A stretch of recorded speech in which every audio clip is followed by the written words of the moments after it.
Estou começando hoje, né, uma curta-metragem.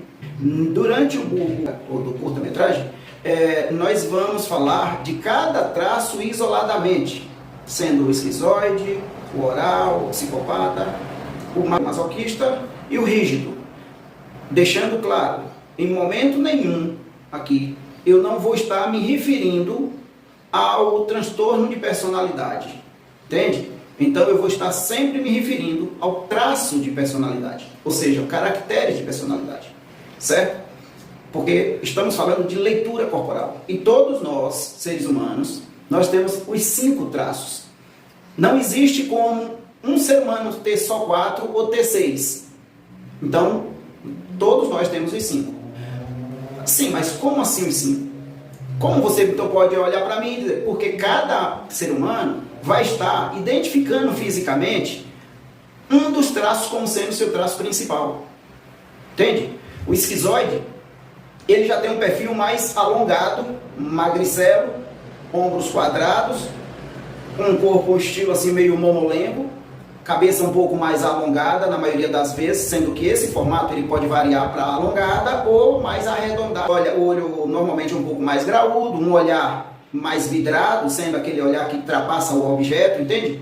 E o oral, ele já tem uma estrutura mais fofinha, mais gordinha, né? Mais macia, uma pele mais macia, mais confortável, um toquezinho aveludado. Aí o psicopata, ele já tem um corpo um pouco mais afunilado, como se fosse dando uma ideia de um cone de cabeça para baixo, né? De ponta cabeça. Então, o olhar dele já é assim um pouco mais, tipo, como se fosse mirando, como se fosse fazendo a leitura, sabe, do alvo. Aquele olhar assim um pouco mais crítico, passando o ar de um pouco de sagacidade. Aí já vem o masoca, que já tem um estilo mais retrancado, ele sempre para de braço cruzado, ele sai de casa sem o cinto, a cada 2 minutos ele está, mesmo que a calça não esteja descendo, ele está se suspendendo, porque ele tem a impressão que ele está solto, sabe? É aquele cara que ele é perfeccionista, mas ele não é rápido, ele gosta de perfeição. E o rígido já é aquele estilo mais simétrico, mais bonito, o corpo mais bem organizado, a mulher com aquele corpinho de violão, a bundinha levantada.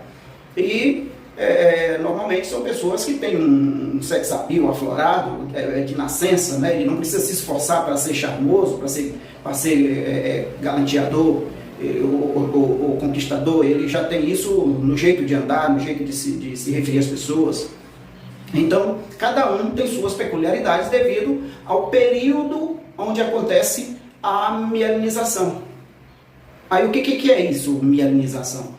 Bom, mielinização é o nome que é dado a um processo onde esse processo ocorre em determinado período da criança entre os 0, ou seja, desde o período de 3 a 4 semanas de gestação até os 6 anos, 7 anos de idade. A sua coordenação motora, sua estrutura física está bastante organizada, já está bem estabelecida, então a partir daí começa na parte craniana e termina na parte sacral, que é a ponta da sua espinha dorsal. E cada período desse, ele vai mielinizando uma parte do seu corpo, ou seja, vai dando estrutura, vai fazendo ela ganhar coordenação, né? Por isso o traço de esquizoide, ele é bastante inteligente. Aliás, vamos aproveitar e já focar justamente no que é o objeto principal desse primeiro bloco, né, que é o esquizoide. Ele acontece, como eu já tinha comentado, a partir da 3ª semana de gestação até o 2º mês de vida dele fora do útero. Durante esse período, a partir ali dos 3 meses, 4 meses, onde o cérebro já vai começando a ganhar uma certa estrutura, tudo que a mãe sentir, ele vai, entre aspas, sentir junto. Porque naquele momento, quando ele já está ali a partir do 4º mês de idade, dentro do útero, o cérebro dele já está a querer entender o que está acontecendo. E aí, quando a mãe dele vive alguma intempérie, tipo, o aluguel está atrasado, o marido perdeu o emprego, o marido chegou bêbado e começou a brigar, ela foi desempregada do nada, o filho está doente, qualquer coisa assim, então aquele bebê que está dentro da barriga ali, quando ela está sentindo um incômodo, naquela hora o útero fica um pouco seco, um pouco duro, frio, e ele começa a ter uma sensação de que parece que estão querendo jogar ele para fora. Ele não está entendendo nada, ele não sabe nada do mundo aqui fora. Ele sente só a sensação de que alguém quer expulsar ele dali. Fica ali tentando entender o que está acontecendo, por isso ele vai desenvolvendo um pouco mais cedo que os outros traços a capacidade de raciocínio. O cérebro dele já vai começando a conseguir criar sinapses, ele já vai ali tentando entender o que está acontecendo, e por isso não acontecer, ele foge para o campo mental, como quem diz, eu não sei o que está acontecendo, mas pelo menos eu vou tentar correr desse lugar que parece que ser o canal por onde eu iria ter que sair. Então ele tenta fugir, encontra uma parede e agora ele só tem o mundo mental para poder fugir. Então ele, nesse momento, ele começa ali irrigando um pouco mais a parte mental com raciocínios, com pensamentos que, na verdade, sem pé e sem cabeça, que ele não sabe nem o que pensar, mas ele fica tentando entender. E aí, por ele passar por várias situações, a depender da situação da mãe, isso eu quero deixar claro, que isso não sugere que a mãe não quer esse bebê e por isso quer abandoná-lo, quer jogar ele para fora, não. Isso aí sugere que a mãe está sofrendo alguns incômodos com as intempéries externas e ele está mais ou menos sentindo junto. E aí, nessa hora, ela vai dar à luz a um bebê, normalmente magrinho, né? Cabeça assim um pouco mais alongadinha, o olho um pouco mais graúdo, né? E ele vai crescendo como aquele menino que não é muito de se enturmar, não gosta muito de abraço. Ele é aquele menino que ele vai começar a se destacar como um menino muito inteligente, gosta muito de fazer desenhos, o desenho dele é melhor do que o dos outros mais velhos, né? Ele vai uma capacidade de entender determinadas coisas. Ele, se der um celular para ele, muito provavelmente ele vai agarrar isso como se fosse o melhor presente do mundo, porque é uma forma que ele está encontrando de ter um amigo que vai dar companhia para ele, que vai proporcionar a ele se envolver pelo mundo todo sem precisar se misturar, né? Então, tudo que ele quer é isso, é que ninguém tire ele dali, daquele cantinho, porque isso tem a ver com a base dele lá dentro do útero, né? Então, ele fugia ali para aquele canto e não tinha ninguém por ele, e ele foi meio que se acostumando com essa sensação. Quando ele vê qualquer tumulto, a tendência dele é se isolar. E aí é onde ele vai crescendo e ele vai sendo percebido como sendo um garoto meio que antissocial. Isso é o que vão achar dele, né? Na verdade, do ponto de vista dele, ele não se vê como diferente, mas ele mostra um sujeito um tanto diferente dos outros por conta do seu comportamento mais resguardado. É um cara que vai fazer poucos amigos, ele vai se identificar bastante assim com empregos que use a mente, que precise de criatividade, que seja interessante alguém que tenha boas ideias, uma parte financeira, sabe? É alguma coisa assim que tem a ver com raciocínio rápido, e ele vai se despontando por ser um cara inteligente, né? Se depender de beleza física, ele estaria no sal. Por isso que diz que Deus dá o frio conforme o cobertor, né? Então, acabou compensando ele na questão da inteligência. E aí é mais ou menos o perfil do esquizoide. É bom deixar claro que existe o transtorno de personalidade, que chama esquizoidia, e existe o traço de personalidade esquizoide. O esquizoide, em transtorno de personalidade, normalmente ele só se desencadeia no ser humano a partir da idade adulta.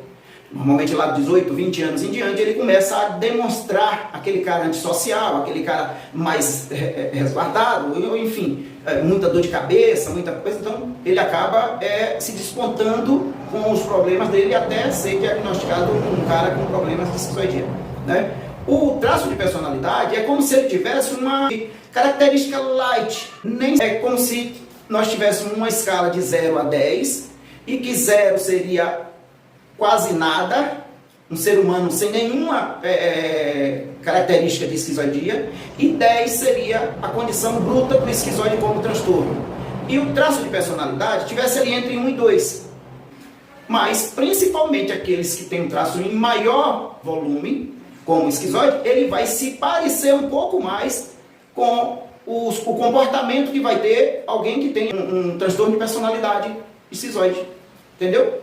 Então, uma coisa é uma coisa, outra coisa é outra coisa. E o que eu estou colocando aqui é uma forma de você entender o que é traço de personalidade, para que você possa entender melhor o seu parceiro, o seu irmão, seu pai, sua mãe, seu cônjuge, seu amigo, o seu patrão, sabe? Por quê? Porque relacionamento é tudo que você tiver contato.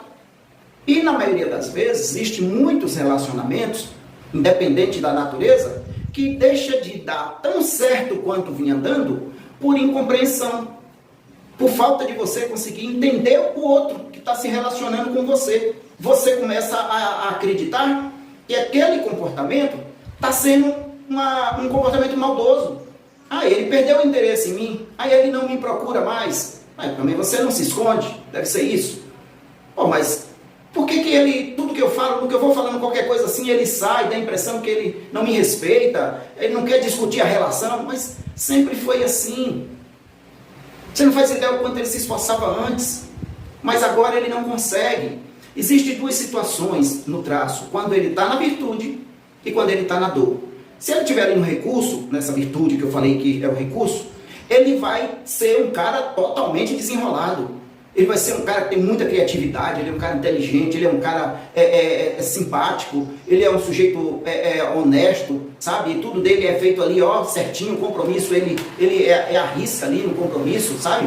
Ele é aquele cara que julga muito custo-benefício, ele faz tudo, ele evita perdas desnecessárias. Então, ele é um cara que tem uma habilidade muito boa, é como se fosse o seu grande administrador, é tudo que você precisaria.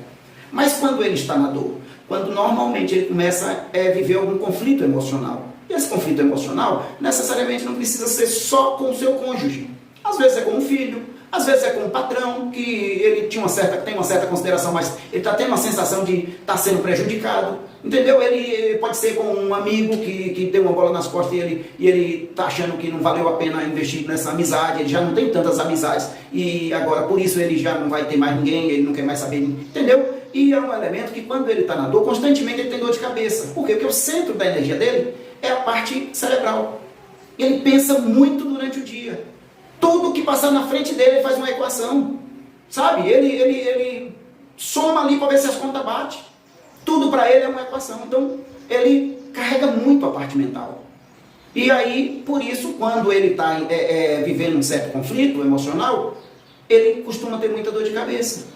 Por quê? Porque ele começa a respirar mal, ele começa a oxigenar mal o cérebro, em função dele já não ter muita massa muscular também, né? Ele precisa produzir muita energia, porque ele não consegue reter energia porque ele não tem massa muscular, e isso tende a ele, qualquer deficiênciazinha a nível de respiração, ele vai oxigenar mal o cérebro. Como ele pensa muito, e o cérebro, embora tenha apenas 2% em média do seu peso, ele consome, numa média, 20% da sua energia.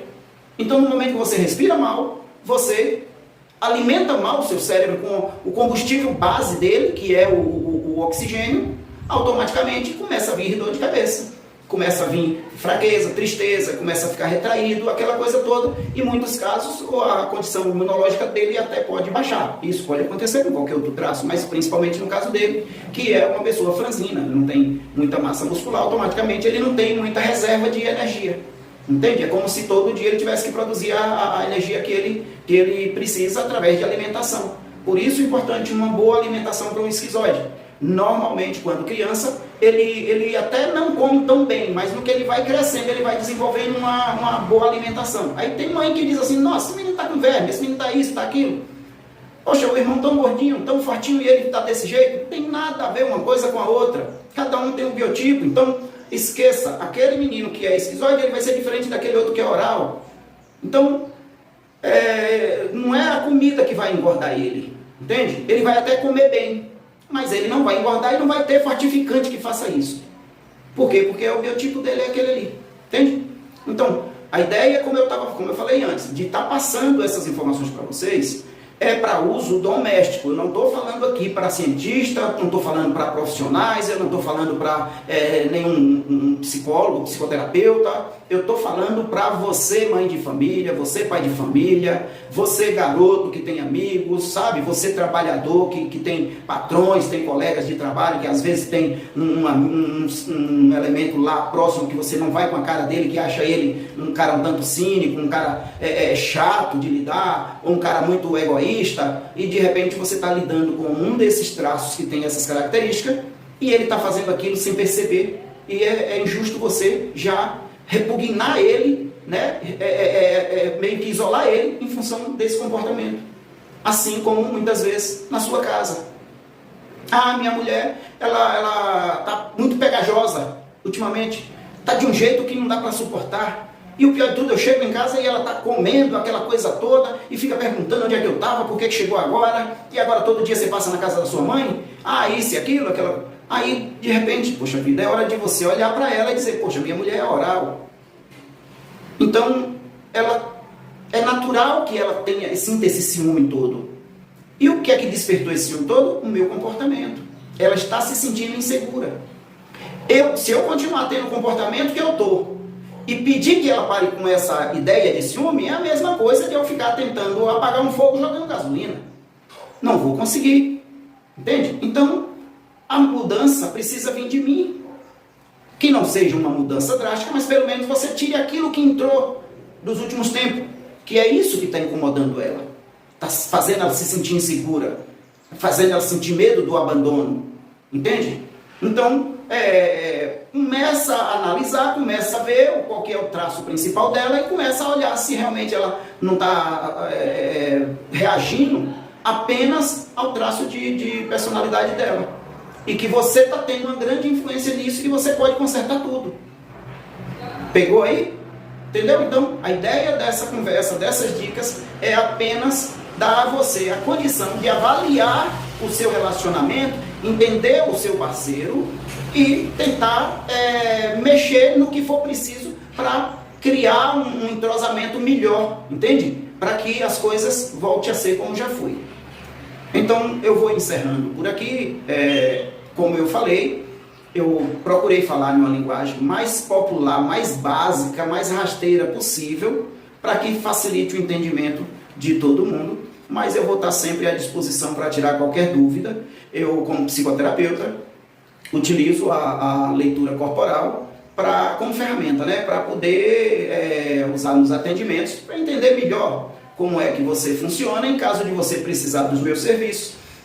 Há muitos pacientes que não se joga, né? não consegue externar tudo o que está sentindo, tudo o que viveu. E muitas terapias e muitos procedimentos, né, nessa área de ajuda, né, na parte emocional, eles não conseguem resolver o problema do paciente, justamente porque quando ele chega lá, ele não consegue colocar tudo para fora e automaticamente o profissional não consegue ajudar aquilo que ele não está expondo, né? Naquela situação que ele não está expondo, e ele volta com parte do problema não resolvido.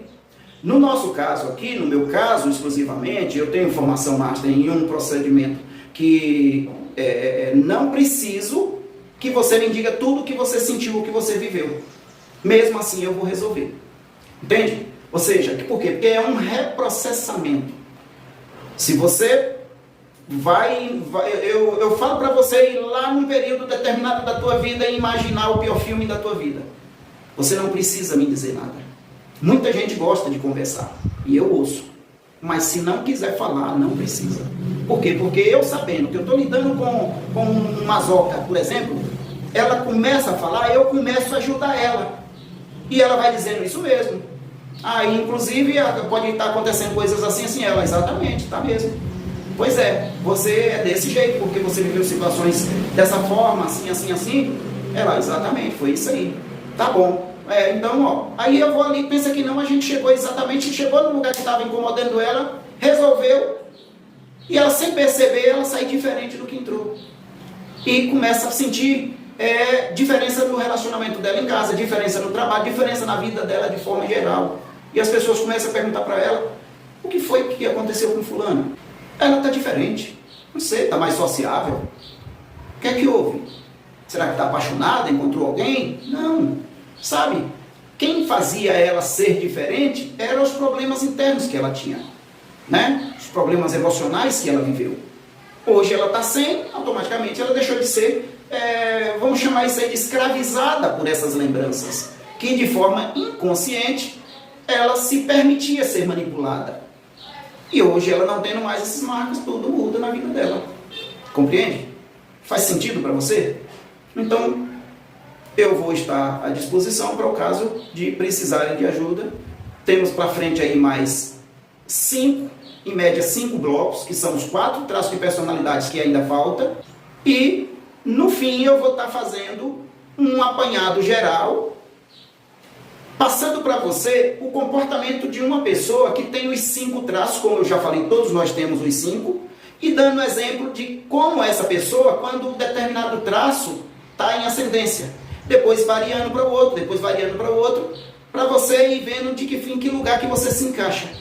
Seria interessante se você pudesse acompanhar, para que você possa entender em que momento eu vou estar falando de você, ou sobre alguém que tem o mesmo traço que você. Tá bem? Então, fica com Deus e até a próxima.